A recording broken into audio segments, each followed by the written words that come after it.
Здравствуйте. На телеканале «Новый век» программа «Вызов 112» в студии Эльвира Фазлиева. И сегодня мы расскажем, как и почему мужчина выбросил женщину из окна третьего этажа одного из домов на улице Дементьева в Казани. Сказали, как будто он ее молотком бил. Покажем старт процесса по делу о жестоком убийстве женщины своей сестры-близнеца. Надежда, скажите, пожалуйста, вы признали свою вину? Да. И задержание ведуньи, избавившей 88-летнюю пенсионерку от порчи и 500 тысяч рублей. А также пожар в Бугульминской школе и тысячи пачек контрафактных сигарет. Я по 50 только продаю. А почем покупаете? По 40. Это и не только. Прямо сейчас. Женщина выпала из окна одного из домов на улице Дементьева в Казани. Такое сообщение поступило на единый номер вызова экстренных служб сегодня днем. Она была жива, пострадавшую срочно госпитализировали. Соседи рассказали прибывшим полицейским, что упала она, вероятно, не случайно. А мужчина, с кем она ссорилась, закрылся в квартире. Дверь смогла открыть только его жена, приехавшая после звонка полицейских.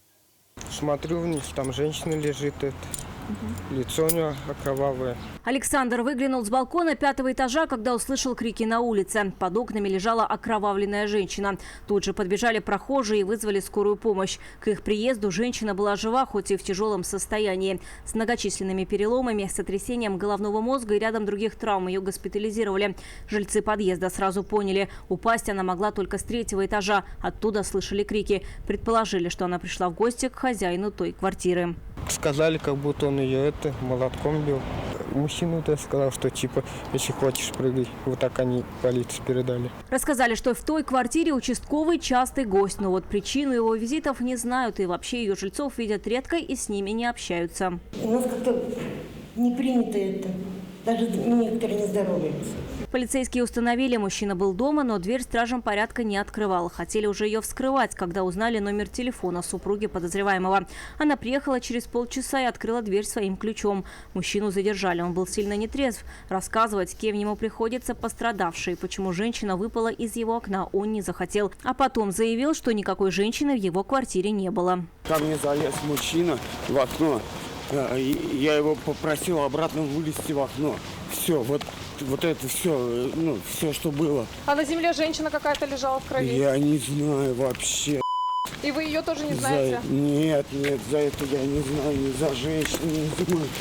Только за мужчину знаю. Мужчину доставили в отдел полиции для дальнейших разбирательств. С кем приходилось ему пострадавшая и что произошло в квартире, будут устанавливать уже следователи. Вероника Гайнудинова, Нафиса Минязова, Наиль Абдулин. Вызов 112.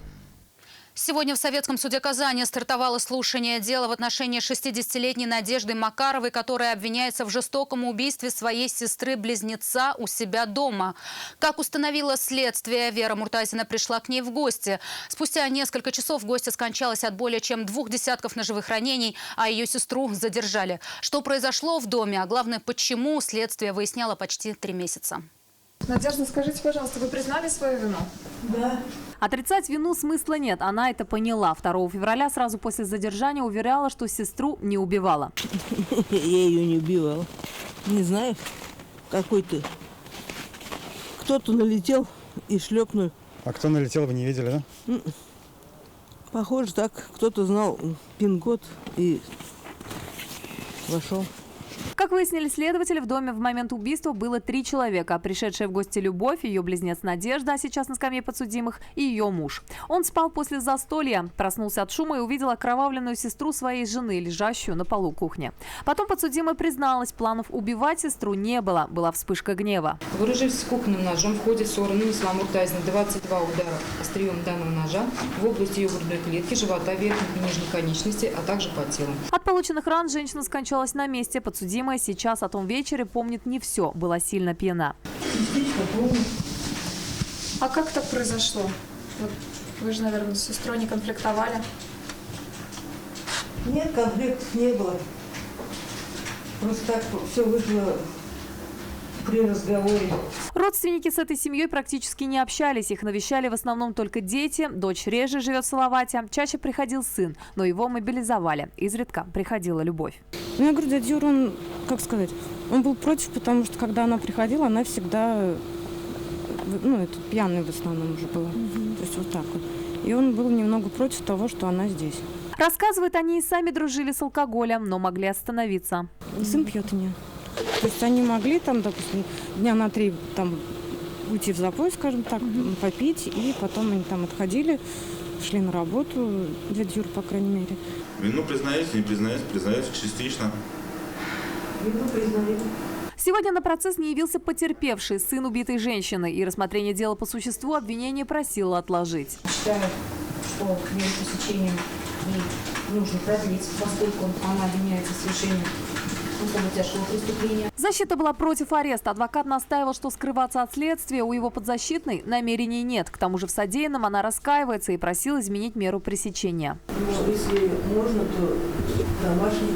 Но суд согласился с обвинением и продлил подсудимый арест. Следующее заседание назначено на 11 мая. Тогда и должно начаться рассмотрение дела по существу. Нафиса Минязова, Игорь Романов, вызов 112. Тело 26-летнего мужчины обнаружили водолазы в реке Казанка. Спасателям поступило сообщение, что около жилого массива Голубое озеро ночью утонул мужчина. Его одежда и обувь были у берега реки. Через 9 часов водолазы смогли отыскать погибшего. Его тело находилось на расстоянии 200 метров от места, где мужчина зашел в воду в 10 метрах от берега и лежало на глубине 7 метров. Предварительной причиной смерти стало переохлаждение в воде. 150 человек, в том числе 98 детей, эвакуировались сегодня утром в результате пожара в 5-й Бугульминской школе на улице Чайковского. К приезду пожарных подразделений и ученики, и учителя были уже на улице. Дым шел из столовой учебного заведения. Для тушения возгорания понадобились только огнетушители. На площади 2 квадратных метров горел электрощит. Причину пожара сейчас устанавливают дознаватели.